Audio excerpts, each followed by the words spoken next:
As I look at the component repair team, one of the beautiful things about having this internal with block imaging is to be able to say yes to the customer more often.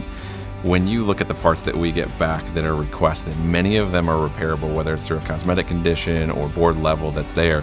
And having a team that's very technical and able to go deep and be able to put a validation process in place that when it goes from our bench to the system, it's working beautifully and flawlessly, is very important for the customer to continue to have a way to be able to cost effectively manage the equipment they have. When we look at bench testing, one of the things that you can do is you can set up protocols to move motors. You can look at putting voltages through a power supply or a board or have communication that happens. Yet what it's not always seeing is communication from different parts of a system that you just are unable to do from a bench, that when a manufacturer puts something together, there's a lot of things that have to interact. By doing a system test, you're getting all of those interactions that are happening that you cannot create from a bench test.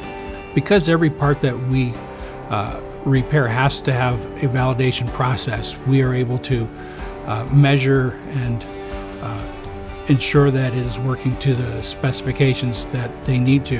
And because we also have a device history on every part, everything that we touch is serialized, we can go back and take a look at how long is this particular repair being effective for. Within our quality system, we're able to make sure that things are being repaired properly and that those repairs are long-lasting. Block imaging has the ability with multi-modalities, multi-OEMs to be able to validate parts across the entire spectrum that a hospital or imaging center is going to be able to have that is rare within the industry.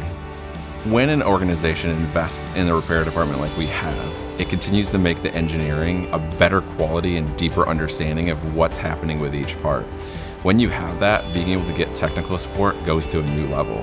You can get down to specific tests that can confirm whether one part is bad or not, where you might be needing a hero kit with two different parts. So it makes your time more valuable and efficient.